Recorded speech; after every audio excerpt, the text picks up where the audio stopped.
Mythique, j'espère que vous allez bien. Aujourd'hui on se retrouve pour un tout nouveau jeu, une réédition d'un jeu qui arrive bientôt chez Don't Panic Games. C'est Vengeance Roll and Fight épisode 1 et épisode 2. Les deux peuvent se combiner pour des parties un peu plus endiablées.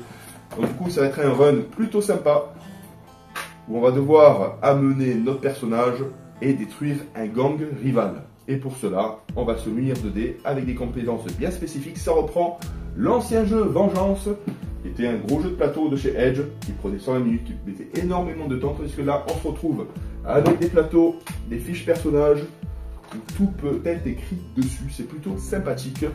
On peut sélectionner les lieux, notre boss à défaire, et on rapproche la caméra pour découvrir ce qui s'y passe.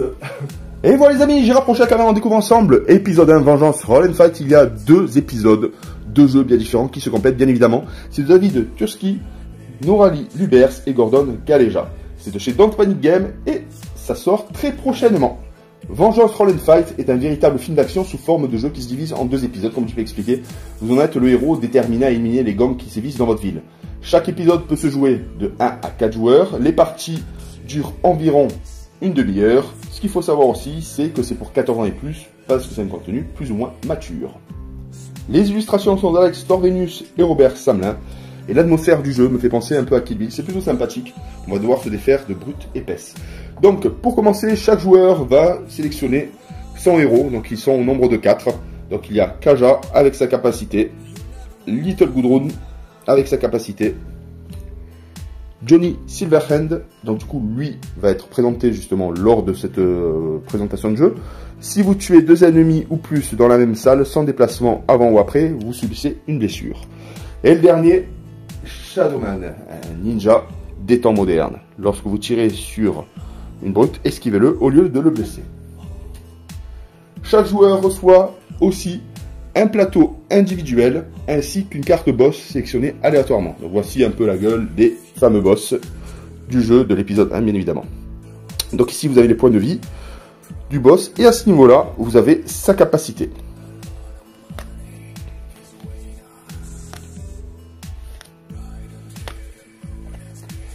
Hop. Chaque joueur ensuite récupère l'une des tuiles, elle est recto verso, on choisit une, hop, et va devoir jouer sur cette tuile et se débarrasser du maximum d'ennemis et peut-être atteindre le boss et se venger bien évidemment. Mais ça va être plutôt compliqué parce que les actions seront moindres. Il y aura 4 manches de jeu. Vous verrez, c'est très rapide. La mise en place a été faite. Chaque personnage est muni de 4 objets qui lui sont propres. Donc pour mon personnage, il a une veste renforcée qu'il va pouvoir utiliser 3 fois, un stimulant qu'il va pouvoir utiliser 3 fois, un miroir de poche qu'il va pouvoir utiliser 3 fois et les trousses de soins qu'il va pouvoir se soigner 2 fois au lieu d'une. Donc il peut lever jusqu'à 4 blessures. Mais pour cela, on va jouer le flashback. Le flashback, c'est la première phase du jeu. Donc ça va pouvoir être les entraînements. Je vais montrer ça, donc les phases de dés. Le flashback se joue au tout début de chaque tour et commun à chaque joueur. Donc là, c'est 2 éclairs qu'on va pouvoir alimenter ici. Et ces éclairs, on va pouvoir les transformer en récupérant des fameuses compétences un peu plus puissantes que celles de base. Ensuite, nous avons le petit cœur, donc du coup ça va être du soin. Soit vous effacez 2 blessures, soit vous gonflez votre niveau de vie. Ensuite, vous avez le fameux point américain. Le point américain, vous allez pouvoir sélectionner un objet. Donc vous mettez un petit carré et vous sélectionnez un objet que vous pouvez pouvoir utiliser à tout moment lors du jeu. Ensuite, nous avons hop là, la petite jumelle. Donc la petite jumelle, ça va être c'est vraiment très sympa. Ça va être de l'anticipation. Donc sur certaines compétences, il y a des petites jumelles. Donc du coup, on n'est pas obligé d'utiliser les dés. On peut utiliser lors de ce tour, sinon c'est perdu. Donc on va entourer la petite jumelle pour pouvoir jouer l'une des compétences. Lorsqu'il y a 2 jumelles, forcément, il doit y avoir 2 dés anticipation.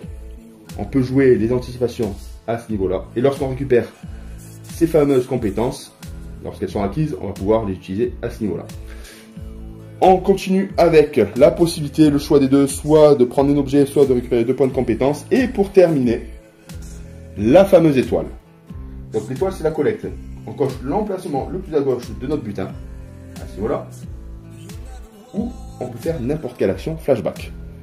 Et comme le jeu est gentil, il nous offre la possibilité de choisir l'une des compétences supplémentaires pour pouvoir bien démarrer. Donc ça, c'est commun à chaque joueur. Ensuite, on passe à la phase de lancer. La phase de lancer, c'est très simple. Chaque joueur commence, bien évidemment, avec 4 dés qui disposent à côté de lui. Les autres vont être récupérés au fur et à mesure. Lorsqu'un joueur utilise ses dés pour programmer ses compétences, il va pouvoir en récupérer jusqu'à en atteindre 4. Donc, il faut aller très vite, bien choisir, bien sélectionner. Donc, il y a comme compétence basique le déplacement qui nous sert à nous déplacer d'une salle à l'autre. Le coup, la frappe. Donc, si on a 3 couteaux, on va pouvoir éliminer un ennemi dans la salle. S'il y a 2 couteaux simples et un couteau en plus, un double couteau par exemple, vous allez pouvoir faire 2 coups. Le tir, vous pouvez tirer dans une salle adjacente visible. Donc par exemple, si je suis positionné à ce niveau-là, je vais pouvoir tirer sur une salle adjacente ouverte à ce niveau-là ou ici, mais pas dans la salle où est positionné le personnage. Et la dernière chose, c'est on déplace le personnage et on enchaîne les coups. Une fois qu'une salle est visitée, on met une croix dessus. Ça va nous aider justement pour les objectifs sur les points de plateau. Il y a différents types de bandits. Il y a la brute. Donc la brute, c'est un peu le protecteur du boss. On ne peut pas atteindre le boss tant qu'il y a des brutes dans la salle où le boss est présent. Ensuite, nous avons les vers, les durs à cuire. Pour pouvoir s'en défaire, il faut lui infliger 2 dégâts. Ensuite, nous avons les fameux tireurs. Donc les tireurs, c'est un peu plus dangereux. Ça veut dire qu'ils peuvent tirer sur une salle adjacente à la nôtre lorsque notre tour est terminé et nous infligeant une blessure, à moins de s'en défaire avant. Ensuite, nous avons ceci, c'est les bloqueurs. On ne peut pas changer de salle tant que les bloqueurs sont présents.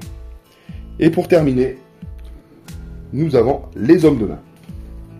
Donc ça va être du run. On va marquer des points en nettoyant les salles, en récupérant des butins, en augmentant notre niveau d'entraînement, en effectuant des blessures au boss, ou tout simplement en récupérant des butins. Les butins se récupèrent là où il y a les petites étoiles. Donc la première phase, c'est le flashback. On passe à la phase numéro 2, donc du coup la phase de lancer. Chaque joueur récupère 4 dés au départ. Il va les lancer, ces fameux dés, et tenter de les résoudre. Donc là, ce qui est intéressant, j'ai 2 flingues et un couteau. Hop là.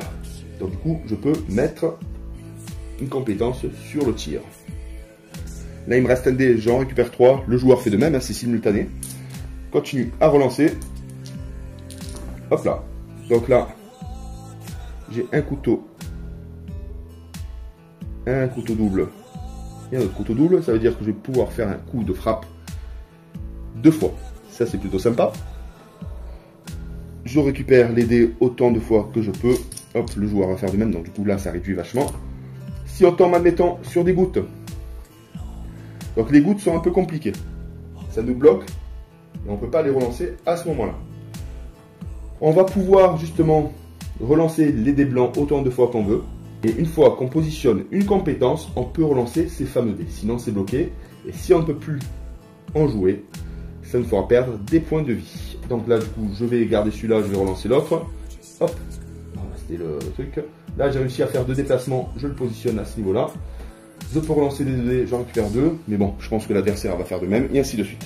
Ensuite, on arrive sur la résolution. Donc la résolution de combat, la phase de résolution. Donc du coup, admettons, hop, lors du premier tour, j'ai lancé, hop, j'ai choisi un équipement. Donc là, je gagne un petit stimulant pour le déplacement. Celui-là est utilisé. Ici, j'utilise, hop, cette anticipation-là. L'étoile me permet, je vais me rajouter un point de vie. Et le dernier, je pense que je vais utiliser cela, là, ces 2 petits éclairs, pour pouvoir monter mon niveau d'entraînement. Pour l'instant, je pourrais l'acheter parce que le minimum, c'est 3 éclairs. Donc là, le premier tour est lancé. Hop. Je peux enfin débuter. Bon, ça, c'était la phase à faire avant, mais c'était pour vous montrer l'exemple. Donc là, du coup, j'ai mes dés qui ont été positionnés. et je vais pouvoir effectuer les actions dans le sens que je veux. Donc premièrement, je déplace mon personnage. Hop, ça c'est joué. J'effectue une double attaque avec cela.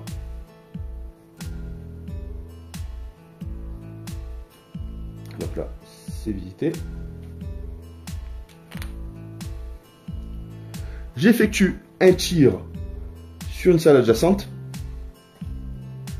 Hop, parce que celui-là risque de me faire des dégâts, donc je l'élimine. Et je fais un second tir en utilisant l'anticipation, en éliminant celui-ci. Et j'utilise le stimulant pour me déplacer sur une salle adjacente. Donc là, la première salle est vidée. Là, ici, je l'ai visitée et elle est vidée. Là, je vais pouvoir récupérer cet objectif si j'arrive à éliminer 4 bloqueurs. J'en ai mis un deuxième ici, un troisième ici et un quatrième. Je vais pouvoir récupérer 4 points. Donc du coup, il y aura beaucoup de déplacements pour pouvoir anticiper et obtenir au plus de points.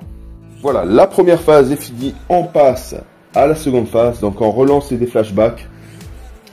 On alimente avec nos dés le niveau de compétence. On peut en acheter si on arrive à l'entraînement adéquat. On peut utiliser des objets qui vont nous permettre d'avancer plus facilement. Et n'oubliez pas qu'à la fin du 4e tour, on comptabilise la totalité des points. Donc pour scorer ces finales, après la phase du combat du 3e tour, on calcule le fameux score final. Dans le jeu, tout ce qui vous rapporte des points est indiqué avec ce symbole. Vous voyez, symbole un peu brouillard. Vous en avez là, vous en avez là. Vous avez au niveau du boss et au niveau des fameux objectifs. Le nombre indiqué dans l'emplacement non coché le plus à gauche du butin, s'il y en a. Donc du coup, si on arrive à cocher, bien évidemment, du butin, c'est l'élément visible. Donc là, ça vous fera marquer 2 points qu'on alimente à ce niveau-là. Le point d'entraînement, par exemple, si on arrive à bloquer tous les entraînements, admettons on arrive ici, mais c'est très difficile parce qu'il faut un nombre de dés vraiment phénoménal pour pouvoir l'atteindre. Si on arrive à tuer le boss, c'est 5 points. Sinon, c'est les blessures qu'on lui aura fait subir. Donc du coup, 1 point, 2 points, 3 points, 4 points, 5 points, 6 points. Donc là, par exemple, admettons, nous l'avons tué. On récupère les points du boss, plus le bonus qui est très important. Ensuite, on peut positionner les fameux objectifs. Donc, par exemple, quand on reporte ici, donc il y en a 1, 2, 3. Donc 3 zones où on va pouvoir scorer les points. Les points malus qu'on va devoir rajouter justement lors de notre parcours. Si on n'a pas tué un ennemi, ça vous fera perdre des points. Donc, par exemple 3. Et après, on fait le total de l'ensemble. Pour le mode solo, on sélectionne les niveaux de difficulté facile, moyen ou difficile. Donc 20D, 16D ou 12D. Et on joue 4 tours complets comme le jeu de base. Sauf que on doit régler un chronomètre suivant le niveau de difficulté. 45 secondes, 30 secondes ou 25 secondes pour la résolution des dés. Donc du coup, c'est très rapide. Et on peut mélanger le niveau de difficulté comme on le souhaite. On peut par exemple prendre 20 dés et mettre moyen, ou facile ou difficile, peu importe. En tout cas, c'est un jeu qui se joue en 2 épisodes, qui peut se compléter avec un autre épisode. Et c'est aussi une réédition du jeu Vengeance qui était autrefois sur Edge. Je vous montre la bête. La voici, la voilà. Donc, plutôt costaud. Le jeu se jouait de 30 à 120 minutes. Beaucoup de matériel, beaucoup de mise en place. Bon, c'est vrai que les figurines apportaient un plus, mais là, la version Roll and Fight, j'adore le principe de marquer, d'effacer rapidement, le positionnement, la mise en place, l'espace sur la table est moindre comparé à ce jeu immense. Et ce qu'il faut savoir, c'est que vous avez aussi l'épisode 2 qui peut se combiner avec le premier. Le voici, le voilà, avec d'autres protagonistes, d'autres cartes, d'autres zones de combat. Ce jeu m'a plu particulièrement, parce que c'est très facile, j'aime bien les jeux de run, où il faut avancer frénétiquement, sans se soucier de ce qui peut se passer. Ça c'est intéressant, donc du coup, il faut calculer malgré tout pour éviter de tomber vite fait KO. Et pour cela, faire les bons choix au bon moment. En tout cas, je vous remercie dans le panier game pour le mois de ce jeu. Et à très bientôt pour une nouvelle vidéo. Bye bye!